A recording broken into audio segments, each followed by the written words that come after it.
नमस्कार, कोटबुतली एजुकेशन में आपका हार्दिक स्वागत है। मैं पंकज शेरावत उपस्थित हूँ आपके सामने महत्वपूर्ण जानकारी लेकर। आज हम बात करेंगे 27 अप्रैल को होने वाले राजस्थान यूनिवर्सिटी के यूजी एग्जाम पास कोर्स के मोस्ट क्वेश्चंस के बारे में, जिसमें हम बात करेंगे BA BSc part first psychology second के बारे में। एक बात करेंगे यहाँ पर कॉमर्स का भी है, फर्स्ट ईयर एक्स का, यहाँ पर एबीएसटी सेकंड का है। एक बात करेंगे सेकंड ईयर का इकोनॉमिक्स सेकंड का है, और थर्ड ईयर की बात करें तो ज्योग्राफी सेकंड ईयर का है, नॉन कॉलेज और रेगुलर वालों का। इन सभी के मोस्ट क्वेश्चंस की बात करूंगा, तो वीडियो में अवेलेबल रहेंगे, पूरा वीडियो आपको देखना है। सीधे चलते हैं भैया पहले पेपर की तरफ। मोस्ट क्वेश्चंस जो होने वाले हैं बीकॉम फर्स्ट ईयर एक्स का है भैया, एबीएसटी सेकंड से रिलेटेड। तो यहाँ पे सांख्यिकी की एक उपयुक्त परिभाषा दीजिए। सांख्यिकी के क्षेत्र, विशेषताओं, कार्यों, सीमाओं को स्पष्ट कीजिए। सांख्यिकी विज्ञान में कला दोनों ही कही जाती हैं, क्यों? सांख्यिकी का अन्य विज्ञानों से क्या संबंध है? प्राथमिक व द्वितीयक समंकों में अंतर स्पष्ट करो। वर्गीकरण की परिभाषा दीजिए। इसके उद्देश्य व इसकी विधियों के बारे में बताएं। प्रश्नावली किसे कहते हैं? प्रश्नावली बनाते समय कौन कौन सी बातों को ध्यान रखना चाहिए? सारणियन की परिभाषा दीजिए। सारणियन के विभिन्न भागों का वर्णन करो। एक सांख्यिकी सारणी बनाते समय किन किन सावधानियों को ध्यान में रखना चाहिए? केंद्रीय प्रवृत्ति की माप के आवश्यक तत्वों का उल्लेख करें। सहसंबंध, प्रतिगमन अंतर व अपकिरण विगमन अंतर के बारे में बताइए। आंतरगणन व बाह्य गणन के से आप क्या समझते हैं? इसकी विभिन्न विधियों को स्पष्ट कीजिए। और टिप्पणियां भैया यहाँ पर महांक, जड़ता का नियम, कालिक चित्र, वर्तीय चित्र, आधार परिवर्तन, सिरोबंधन, विषमता, अपकिरण सूचकांक, फिशर का आदर्श सूचकांक। ये बीकॉम से रिलेटेड पेपर है, ध्यान रखिए। एबीएसटी सेकंड का, फर्स्ट ईयर एक्स के विद्यार्थियों का। हालांकि ये पेपर किसी का ड्यू नहीं होगा, फिर भी मैंने आपको बता दिया इसके मोस्ट क्वेश्चंस, जो कि पेपर में डेट्स आपको दी हुई है 27 अप्रैल, है ना। बात करते हैं अगले पेपर की तरफ, जो मोस्ट क्वेश्चंस होने वाले हैं। BA BSc first year x psychology second की तरफ चलते हैं। यहाँ पे देखो प्रीवियस ईयर अवेलेबल नहीं था, उस हिसाब से फिर भी मैंने पेपर बनाने का प्रयास किया है। सामाजिक मनोविज्ञान की परिभाषा, प्रकृति, कार्य क्षेत्र, उपयोगिता के बारे में बताइए। व्यक्ति प्रत्यक्षण के अर्थ में स्वरूप की विवेचना करो, इसकी विशेषता बताओ। अभिवर्ती की परिभाषा दीजिए। इसके मापन की तकनीकों का वर्णन करो। इसकी निर्माण प्रक्रिया की व्याख्या करो।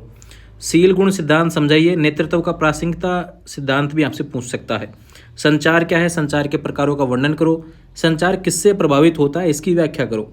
आक्रामकता क्या है? विस्तार से समझाइए इसके बारे में, यानी आक्रामकता से कहीं से भी क्वेश्चन आ सकता है। प्रभावशाली नेतृत्व के गुणों की विवेचना करो तथा उनके प्रकारों के बारे में समझाइए। प्रति सामाजिक व्यवहार के बारे में विस्तार से समझाइए। इस तरीके से आपका साइकोलॉजी का सेकंड पेपर होने वाला है BA BSc first year x के विद्यार्थियों के बारे में। अब चलते हैं भैया सीधे BA BSc second economics second का पेपर होने वाला है। रेगुलर नॉन सबका पेपर है। वणिकवाद से आप क्या समझते हैं? इसे जन्म देने वाली परिस्थितियां तथा इसके पतनों के कारणों की व्याख्या करो। इसके सिद्धांत व नीतियों का मूल्यांकन करो। कहने की आर्थिक तालिका ने आर्थिक विचारधारा में क्या विशेष योगदान दिया है? इसका आलोचनात्मक मूल्यांकन करो और आधुनिक विचारधारा पर उसका प्रभाव बताइए। रिकॉर्डों के वितरण सिद्धांत की व्याख्या करो। यहाँ पर रिकॉर्डों का मूल्य सिद्धांत भी पूछ सकता है। रॉबर्ट ओवेन फ्रेडरिक लिस्ट के आर्थिक विचार, आर्थिक इकोनॉमिक्स से रिलेटेड पेपर है, तो यहाँ पे आर्थिक विचार ज़्यादा पूछेगा। जिसके पिछली बार पूछ लिया था उसका दोबारा नहीं पूछेगा। जो बचे हुए हैं वो सारे मैंने लिख दिए हैं, ठीक है। कौटिल्य की अर्थशास्त्र में कृषि, मुद्रा व्यवस्था, राजस्व में बाजार व्यवस्था को कैसे परिभाषित किया गया, इसके बारे में बताएं। कार्ल मार्क्स के आर्थिक विचार पूछेगा यहाँ से, या फिर मार्क्सवाद की प्रमुख विशेषताएं क्या है, ऐसे पूछ सकता है। जे.एस. मेहता व पंडित दीनदयाल उपाध्याय के आर्थिक विचारों का उल्लेख करो। महात्मा गांधी के आर्थिक विचारों पर टिप्पणी लिखो। मार्शल के आर्थिक विचारों की विवेचना करो। इस तरीके से BA BSc second year economics second का मोस्ट क्वेश्चन आपके सामने अवेलेबल है। बात करेंगे यहाँ पर, सीधे चलते हैं आप जिसका इंतजार आप सबसे ज़्यादा कर रहे हैं, बहुत ज़्यादा कॉल मैसेज इसके देखने को मिल रहे थे। BA third year geography second. देखो भैया यहाँ पर मैंने मैप के क्वेश्चंस भी आपको दिए हैं, हालांकि ज़्यादा संख्या में दिए हैं, लेकिन फर्स्ट वाले पेपर में भी मैंने दिए थे तो 4-5 आपको मिल गए थे जितने चाहिए थे, और इसमें भी मुझे लगता है मिल जाएंगे, ठीक है। मानचित्र में देखो यहाँ पे झील नदी से अगर आया तो गोदावरी नदी, दामोदर, कावेरी, महानदी, कृष्णा, नर्मदा, ताप्ती, नक्की झील, चिल्का झील, सांबर झील। उसके बाद में पुलिकट, वुलर झील, पालघाट, बोरघाट, चालघाट।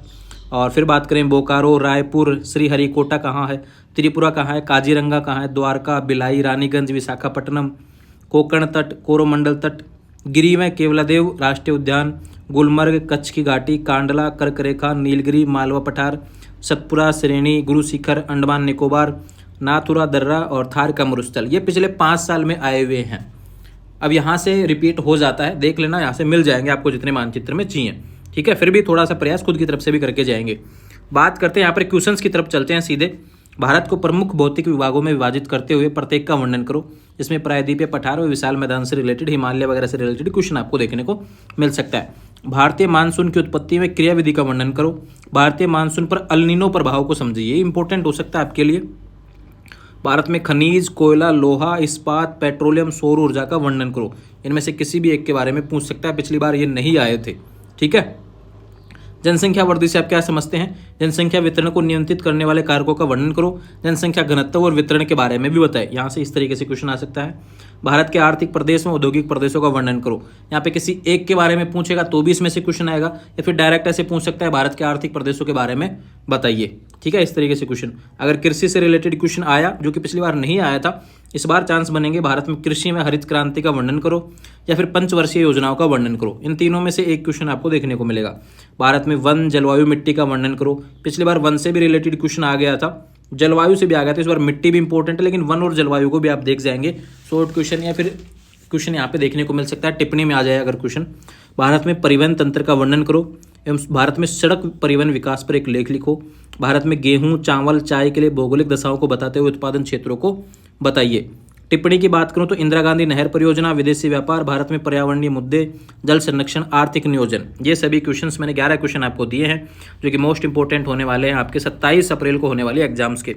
तो आने वाले समय में ऐसे अपडेट्स के लिए चैनल को सब्सक्राइब करें और इंतजार किया करें। थोड़ा सा पढ़ाई करते रहेंगे खुद की तरफ से, और शाम को गेस्ट पेपर अवेलेबल होता है, थोड़ा इंतजार करेंगे, बार बार कॉल मैसेज ना करेंगे। और फिर भी कोई कन्फ्यूजन बनाओ तो सीधे इंस्टाग्राम के माध्यम से मुझसे बात करेंगे।